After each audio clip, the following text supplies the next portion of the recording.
To new TV Telugu. Icon star Allu Arjun పై పోలీసులకు ఫిర్యాదు నమోదైంది.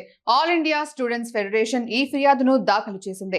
అల్లు అర్జున్ తో పాటు హీరోయిన్ శ్రీలీలపై కూడా పోలీసులకు ఫిర్యాదు చేయడం జరిగింది. ఫిర్యాదులో ఏఐఎస్ఎఫ్ పేర్కొన్న వివరాల ప్రకారం అల్లు అర్జున్, శ్రీలీల పలు కార్పొరేట్ విద్యా సంస్థలకు బ్రాండ్ అంబాసిడర్లుగా వ్యవహరిస్తున్నారు.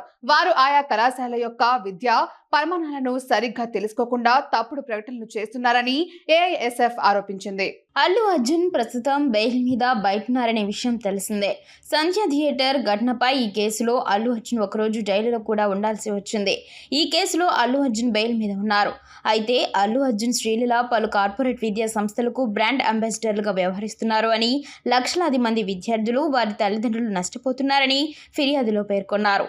కార్పొరేట్ కళాశాలల నుండి భారీ పారితోషికం తీసుకుంటూ విద్యార్థులను తప్పుదోవ పట్టించేలా ప్రకటనలు చేస్తున్న అల్లు అర్జున్, శ్రీలీలపై క్రిమినల్ కేసులు నమోదు చేయాలని ఏఐఎస్ఎఫ్ పోలీసులను కోరింది. అంతేకాకుండా రాష్ట్ర ప్రభుత్వం కూడా ఈ తప్పుడు ప్రకటనలపై విచారణ జరపాలని డిమాండ్ చేస్తుంది. ఈ ఫిర్యాదు టాలీవుడ్ వర్గాల్లో చర్చనీయాంశంగా మారింది. అల్లు అర్జున్, శ్రీలీల దీనిపై ఎలా స్పందిస్తారో చూడాలి. అయితే సెలబ్రిటీలు బ్రాండ్ అంబాసిడర్లుగా వ్యవహరించేటప్పుడు మరింత బాధ్యతగా ఉండాలని ఈ ఘటన గుర్తు చేస్తోంది.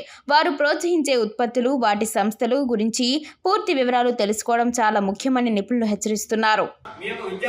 లక్షల రూపాయలు దోచుకోవడానికి ఈ రోజు ప్రయత్నం చేస్తుంటే, ఫేక్ ర్యాంకులతో ఈ రోజు అడ్వర్టైజ్మెంట్లు ఇస్తూ ప్రచారం చేస్తూ విద్యార్థుల తల్లిదండ్రులు మోసం చేస్తుంటే ఈ ప్రభుత్వం, ఎన్డీఏ కూటమి ప్రభుత్వం ఏం చేస్తుందని చెప్పి ఈ సందర్భంగా మేము అడుగుతున్నాం. పక్కన వేరే రాష్ట్రాల్లో వేరే కళాశాలలో ఆ కళాశాలకి సంబంధం లేని విద్యార్థులే వాళ్ళు ర్యాంకులు పొందితే వీరు డబ్బులు ఇచ్చి ఈరోజు లక్షల రూపాయలు ఇచ్చి కొనుగోలు చేసి ఈరోజు మా కళాశాలలో చదివారు, మా కళాశాలలో ర్యాంక్ వచ్చిందని చెప్పి చెప్పుకునే పరిస్థితి కనిపిస్తుంది. దీనికి మరీ ముఖ్యంగా ఈ కళాశాలకి అయితే మళ్ళీ బ్రాండ్ అంబాసిడర్లు కూడా ఏమన్నా శ్రీలీల ఏమన్నా శ్రీ చైతన్యాల్లో విద్యా సంస్థల పాఠశాలలో జరిగిందా, కళాశాలలో జరిగిందని చెప్పి ఈ సందర్భంగా మేము అడుగుతున్నాం. ఇవి ఏమి తెలుసనేసి శ్రీ చైతన్య విద్యా సంస్థల గురించి అంత విధంగా గొప్పగా చెప్తుంది. మీరు ఇక్కడ చదవండి, ఇంత సాధించవచ్చు, ఇంత ఉత్తీర్ణత ఉందని చెప్పి మంచి గొప్పగా చెప్తూ ప్రచారం చేస్తూ, అంటే వీరి యొక్క స్వార్థం కోసం లక్షల రూపాయలు పొందడానికి కోసమే ఈ రోజు ఎంతమంది విద్యార్థులు, లక్షలాది మంది విద్యార్థుల జీవితాలు నాశనమైనా పర్లేదు, కానీ మా లక్ష్యం మాకు అకౌంట్ లో డబ్బులు నింపుకోవడమే మా లక్ష్యం అన్నట్టు ఈ రోజు శ్రీలీల కానీ అల్లు అర్జున్ గారు ఈ పద్ధతులు వీళ్ళు బ్రాండ్ అంబాసిడర్ పనిచేస్తున్నారు.